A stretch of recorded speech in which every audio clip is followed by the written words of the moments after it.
49 700. Toľko je aktuálne e-shopov v Českej republike. A v mojich očiach to znamená jediné. A tým je tlak. Tlak na vás, ktorý vyústi v to, aby ste riešili vaše problémy a výzvy, ktorým čelíte rýchlejšie, efektívnejšie a lepšie. No ale ako toto v dnešnej dobe robiť? Samozrejme, počujeme to zhora, zľava, sprava, zdola, využite AI-ko. AI-ko je prakticky všade, čítame webináre, na linkáči komentujeme posty, dostávame guidy. No ale čo to znamená v praxi a ako to ja môžem prakticky využiť, aby mi to AI-ko zarobilo viac, alebo aby som vďaka tomu ušetril. V mojich očiach AI-ko nie je tou ultimátnou odpoveďou a riešenie tých problémov, ale je to určitý akcelerátor hľadania odpovedí na tie problémy. Práve preto by som vám dnes povedal niečo o tom, ako to my robíme u nás, pre našich klientov, ale samozrejme aj pre to naše interné použitie. Volám sa Andrej Grajciar, som CEO výkonnostnej agentúry Majra v skupine Proficio a poďme sa do toho pustiť. Mám tu pre vás nazval som to kompletné workflow o tom, ako využiť a ako tie AI nástroje zakomponovať do vašich procesov naprieč všetkými 4 marketingovými aktivitami a marketingovými úrovňami. A pripravil som si takých 5, povedzme 6 zaujímavých príležitostí, ako sme to konkrétne a veľmi špecificky využili my pre našich klientov alebo pre naše využitie. Ešte predtým, ako som tú prezentáciu tvoril, tak som rozmýšľal nad tým aj veľmi rád by som do tej prezentácie dal nejaké obrovské bombastické blikavé čísla, 50%, 70%, ale to sa proste v tomto nedá. Výstupom práve tých využití tých AI-ek sú častokrát rôzne grafy, tabulky, rôzne datasety, ktoré ale vedú práve k tým blikajúcim a pozitívnym číslam. Takže ja tu budem mnoho tabuliek a mnoho grafov a pokiaľ by vás zaujímalo, k čomu tie grafy viedli a z čoho sú tvorené, čo bolo na pozadí, tak prosím potom po tej prednáške sa s vami veľmi rád o tom pobavím. Tak, príležitosť číslo 1. Pre jedného z našich klientov, ktorý operuje na niekoľkých európskych trhoch, sme potrebovali veľmi v krátkom čase naplánovať veľmi veľkú Evernessovú kampaň pre Rumunsko a pre Bukurešť. Je to trochu oxymoron, veľká Evernessová kampaň a za veľmi krátky čas, ale už vzhľadom na tom, pod akým veľkým presom sme boli, máme radi výzvy, tak sme sa pustili do toho. Čo by sme štandardne robili? Potrebovali sme vedieť, aká je veľkosť tej cieľovky. Tá cieľovka je definovaná. Je to žena, ktorá má 25 až 55 rokov a má dieťa medzi 2 až 10 rokmi. No a štandardne by ten jeden z našich kolegov išiel na rumunský štatistický úrad, tie dáta by si vyťahoval a dorátal by sa postupne nejakým naozaj relatívne presným číslam. Ale keďže sme boli pod tým presom, o ktorom som hovoril, tak sme si to jednoznačne museli urýchliť a proste byť efektívni. Nie je nič jednoduchšie ako vojsť do niektorého z tých jazykových modelov, ktorý má prístup k týmto databázam a túto otázku mu správne položiť. A výstupom bolo presne to, čo sme potrebovali. CCA tých žien v tých 25 až 55 rokov v Bukurešti žije 420 000 a my sme vedeli, že keď potrebujeme ich osloviť aspoň 3 až 5 krát každý mesiac naprieč 4 marketingovými kanálmi, aké rozpočty sme na to potrebovali. Čo bolo zaujímavé, následne sme si to po tej kampani backtestovali, aké unikátne zásahy sme naprieč tými platformami mali a naozaj to číslo bolo na 95% zhodné z toho, čo sme mali v tom prieskume čisto z AI. Takže rumunský štatistický úrad sme v tomto prípade vôbec neotvorili, aj keď sme si to backtestovali, tak to vyšlo na 95% správne. Pre ďalšieho klienta sme potrebovali analyzovať, čo jeho zákazníci vnímajú u tej značky ako silnú stránku a čo ako slabú stránku. A zároveň to porovnať aj s konkurenciou. Opäť, musel by sa do toho ponoriť nejaký výskumník, ktorý by si otvoril tie recenzie tých zákazníkov, prechádzal by to u nášho klienta, u tej konkurencie a recenziu po recenzii by analyzoval a spisoval. Opäť, pokiaľ ten dataset správne pripravíme, využijeme také modely, ktoré majú online prístup k tomuto, dokážu si skrejpovať dáta, tak odpovede na takéto otázky sme mali v rádoch úplne drobných oproti tomu, čo by ten výskumník musel tomu venovať. A odpoveď na otázku, čo je napríklad naša silná stránka, krásne veci nám vyšli. Napríklad absencia palmového oleja. Toto je výživa pre deti a zrovna práve zákazníci tej značky nášho klienta v tých recenziách extrémne chválili, že tam ten palmový olej nie je. OK, pre nás je to ponaučenie, poďme na tom staviať tú komunikáciu a poďme to viacej vyťažovať. Poďme to proste vyťažiť najviac, ako sa dá. Ale zistili sme aj takú zaujímavosť, že veľa z tých zákazníkov kritizovalo takú srandu a to bolo, že odmerka v tom prášku sa nachádza až na spodku. Že proste nevedia hľadať tú odmerku. Že proste musia tam pchať tie prsty a proste hrabať, kde tú odmerku nájdu. A naopak u tej konkurencie tá odmerka bola nalepená na viečku a veľmi signifikantné množstvo zákazníkov takúto ako jednoduchú vec v tých recenziách chválilo. Opäť ten výstup z toho je jednoduché doporučenie pre klienta, prilep odmerku na viečko. Budeš mať viacej spokojnejších zákazníkov. Ale tých faktorov, ktoré sa tam dá analyzovať, je určite mnoho a doporučujem vám to využiť. Zase ďalšie využitie práve v tom desk researchi, ktorý sme robili, tak to bola analýza toho, aké komunikačné kanály tieto firmy využívajú, SPP, EON, ČES, Yellow alebo PRE, aké komunikačné kanály využívajú, aké USPčka tam komunikujú, aký majú tone of voice, vizuálny štýl a podobne. Opäť práca, ktorá by tomu researcherovi zabrala vyššie jednotky hodín, AI s prístupom k internetu, a ktoré dokáže skrepovať dáta, malo za zlomok času výsledky hotové. Tu len doplním, že správnosť týchto analýzy komunikácií a komunikačných kanálov je cca tak 70%, ešte vždy niekto to musí trošku skontrolovať, naozaj zverifikovať, či to je pravda. Takže pokiaľ by ste toto robili, tak doporučujem ešte tu manuálny check. Tým sa dostávame k druhej časti. A to je práve plánovanie. Niečo, čo sa spája s dvoma vecami.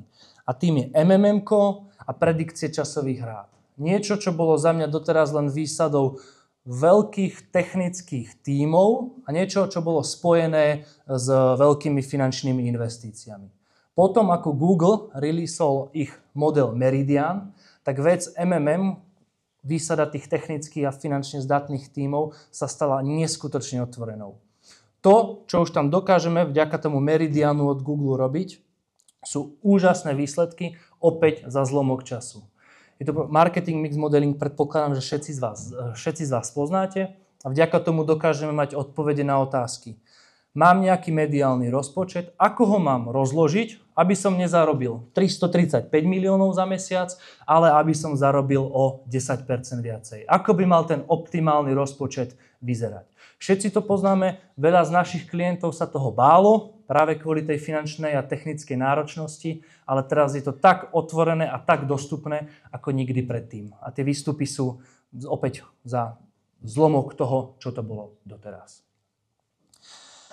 Ďalšia situácia, ktorú s našimi klientami riešime a otázka, ktorú dostávame je: Andrej, no a využívame 4 kanále, čo by sa stalo, keby sme do kanálu 3 dali o 30% investícií viac? O koľko viacej dokážeme zarobiť? Alebo naopak, Andrej, ten kanál 5, čo keby sme tam dali o 40% menej, ušetríme, nejako pocitovo sa mi to nezdá, o koľko menej by sme zarobili?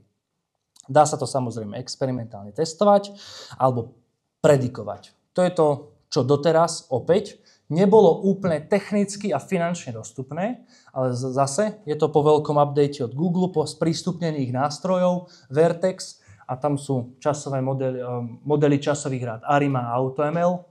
Je to dostupnejšie ako nikdy predtým. Odpovede na otázky, čo môžeme čakať, aké tržby najbližšie 3 mesiace, zase za zlomok času a zlomok investícií, ako to bolo doteraz. Odpovede na otázky, čo by sa stalo, keby sme kanál 3 navýšili rozpočet do neho o 40%, opäť odpoveď na túto otázku dokážeme mať naozaj v zlomku času oproti predchádzajúcim rokom. Zrovna tu sme s klientom riešili práve scenár, ktorý dáva vyššie milióny do reklamnej platformy Criteo a zaujímalo ho, čo by sa stalo, keby sme tú reklamnú platformu vypli, keby sme tam neinzerovali. Nejaký mám taký divný pocit, že nemusí to úplne fungovať, ako to funguje. Tak, pripravili sme si modely, napredikovali sme, čo by sa asi stalo, keby sme to Criteo naozaj vypli a povedali sme s tým klientom, OK, poďme to zrealizovať, máme predikciu poklesu tržieb o určité percentá, Spravili sme to a následne, keď sme to backtestovali, k čomu došlo versus tomu, čo sme predikovali, tak tá spoľahlivosť bola naozaj veľmi, veľmi vysoká. Takže plánovanie dostupnejšie za mňa ako nikdy predtým. A nebáť sa toho, pretože sú to hlavne nástroje Google, sú jednoduchšie a už nie sú výsadou naozaj programátorov, ktorí to robia desiatky rokov. Tak, a tým sa dostávame na ďalšiu oblasť a to je za mňa hľadanie príležitostí.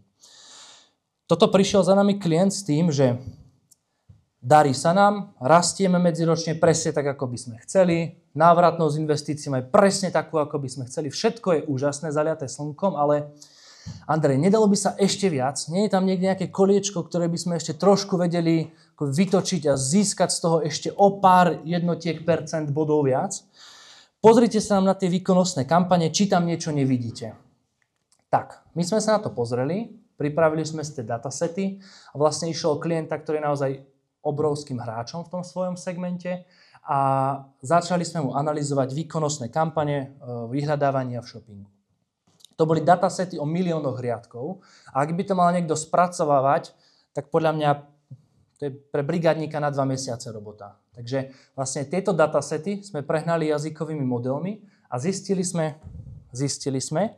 že ten klient inzeruje na kategórie typu vlastná značka, kategórie, na kľúčové slová, ktoré sme rozkategorizovali na kategórie značka, kategórie plus značka, brand plus kategórie, produkt plus značka, kategórie plus produkt plus značka.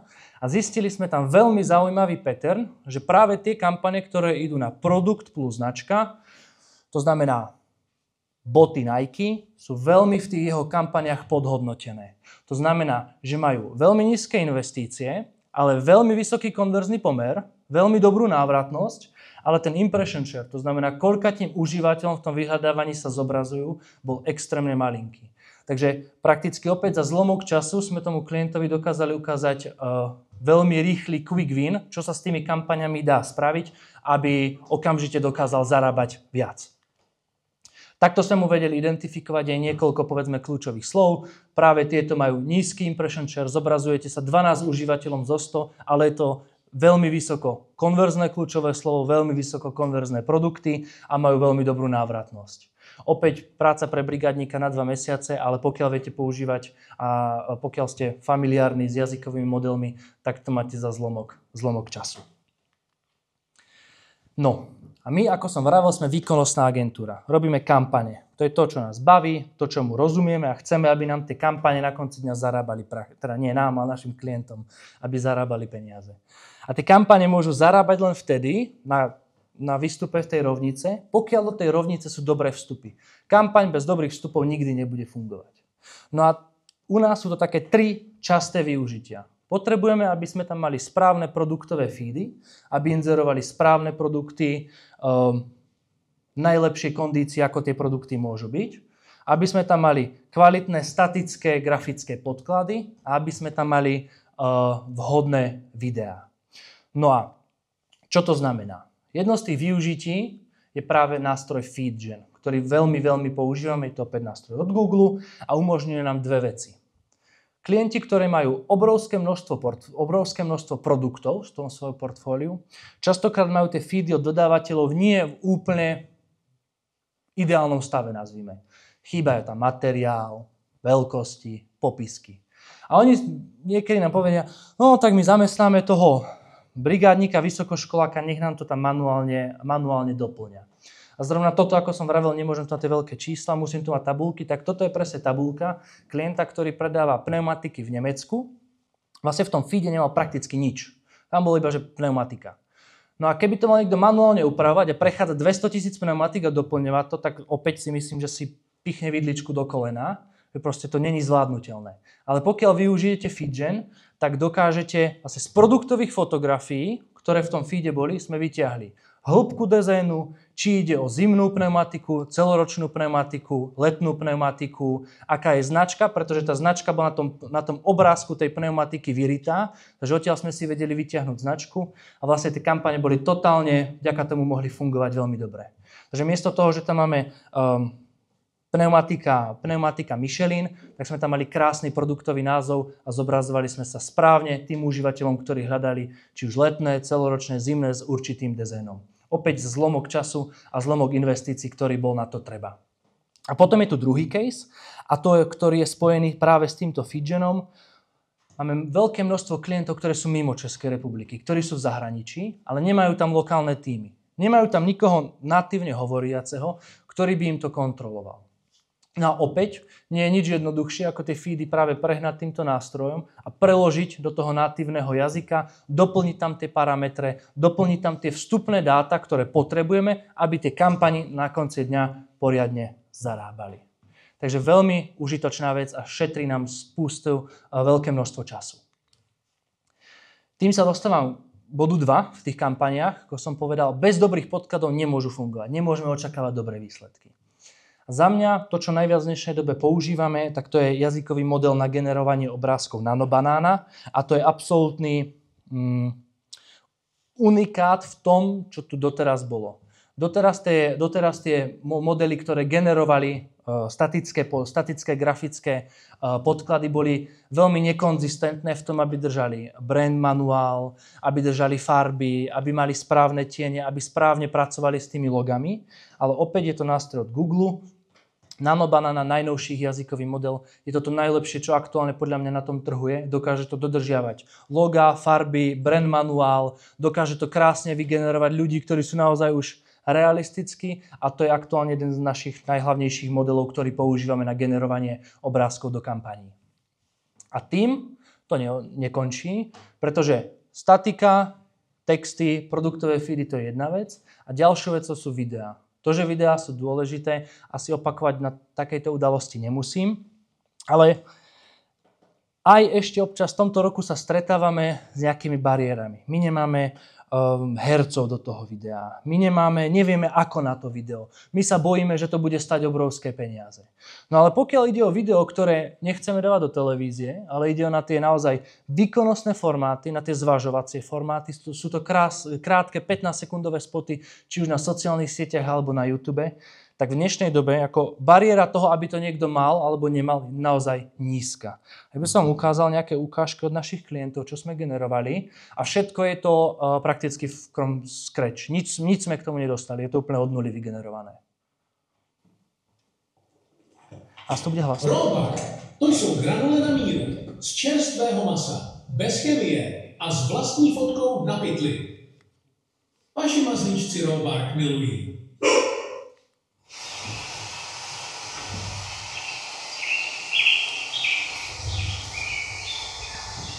Adler, to je echt nátěr na dřevo z Rakouska. Echt nátěr na dřevo, co na sýkr vydrží. Vlastní bydlení. Řekněte už konečně svým snům ano. Najdeme vám tu nejlepší hypotéku na trhu. Rychle, snadno a zdarma. Hypoku. Váš srovnávač hypotečních úvěrů. Direkt pojišťovna. Pojištění levnější než tvoje helma. Pojistíme motorku i vybavení na cesty. Direkt pojišťovna. Pojištění lusknutím prstu. Do televízie by som s tým nešiel, ale na tie sociálne siete, tie krátke 15-sekundové spotíky, opakovať sa tým užívateľom, ktorí už zvažujú tú našu značku. Vieme, že sú práve vo výbere toho, kto im tú službu dodá, alebo u koho ten produkt nakúpia. Za mňa absolútne ideálny formát. Máme to na dátach overené a funguje to. Absolútne dostatočné, presne pre tie výkonnostné a zvažovacie kampane. Žiadna televízna produkcia, k tomuto toto je všetko vygenerované prakticky z ničoho. Tak, a tým sa dostávam na už takú poslednú oblasť a to je AI business as usual. Nemám rád aktivity, ktoré sa opakujú, sú rutinné, sú monotónne a preto rád vymýšľam, hlavne aj s mojimi kolegami, vlastne ako si uľahčiť ten život, ako si uľahčiť tú prácu, ako robiť veci rýchlejšie, efektívnejšie a lepšie. A preto som vám ešte pripravil také tipy, ktoré sme s kolegami spravili a všetko toto sme vlastne robili ako úplne netechnickí ľudia. Tak, jeden zase z našich výskumníkov robil analýzy share of search. A prakticky stále ich robí tie analýzy share of search. A vždy, keď to robí, tak som sa opýtal, Filip, ako dlho ti to trvá? On mi povedal, jedna analýza, tak 1,5 až 2 hodinky.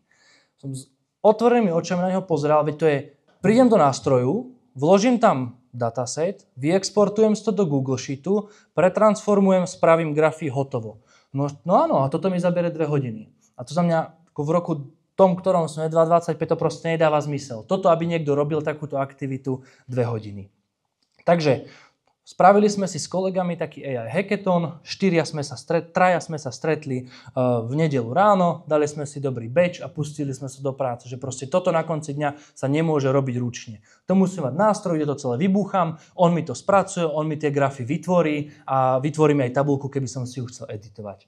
Takže absolútne netechnickí ľudia sme si pripravili takýto Share of Brand Search Tool, sme to nazvali, je to webová aplikácia, do ktorej si zadám konkrétne značky, napríklad v tomto prípade Nike a Adidas, vyberiem si, v akej krajine ma to zaujíma, za aké obdobie, za posledný rok, 2, 3, či to chce mesačné alebo kvartálne a niečo, čomu sa Filip venoval 1,5 až 2 hodiny mesačne, keby toto chcel vytvoriť, tak mám tak za 3 minúty hotové. Takže super zlepšovák, ktorý opäť mne interne šetrí obrovské množstvo času. Možnosť číslo, vlastne ďalšia vec číslo 2, to sme išli s kolegom za jedným s klientom a on sedel na sedadle pasažiera v aute, bola to cesta z Brna do Prahy a vlastne bol to klient, ktorý prenajíma nemovitosti, správa nemovitostí. No a išli sme tam s ním vymýšľať ďalšie nové veci a mi ten kolega v aute hovorí, ty vole Andrej, mohli by sme spraviť nejaký e-book, vymyslieť nejaký ako lead magnet kampaň a otestovať, či to bude fungovať, spravíme nejaký e-bookčík na 10 tipov. A ja hovorím, ty to máš super nápad, akurát už sedíme v aute z Brna do Prahy a za 1,5 hodiny sme tam, ak bude dobrá premávka. No a povedal, tak počkaj, tak ja sa na to pozriem. Otvoril si zase nástroje a prakticky za 1,5 hodiny sme mali kompletnú landinu, ktorá funguje, ktorá zbiera kontakty a automaticky vám odošle a môžete si stiahnuť vlastne 10-stránkový e-book o tom, 10 tipov, ako dosiahnuť vyšší výnos bez starosti. Takže takéto jednoduché produkty, MVPčka, testovať rôzne konfigurátory, lead magnet stránky a podobné veci už nemusia robiť programátori 10 hodín alebo 20 hodín. Toto už sme v dnešnej dobe si schopní naprogramovať prakticky netechnickí ľudia za zlomok času. Alebo naopak, toto opäť kolega prezentoval klientovi výsledky, ale nepáčilo sa mu, že výstup bola obrovská tabuľka v Google Sheete o tom, ako sa mu to ide online knihkupectvo, o tom, aký majú vývoj kľúčové slova medziročne.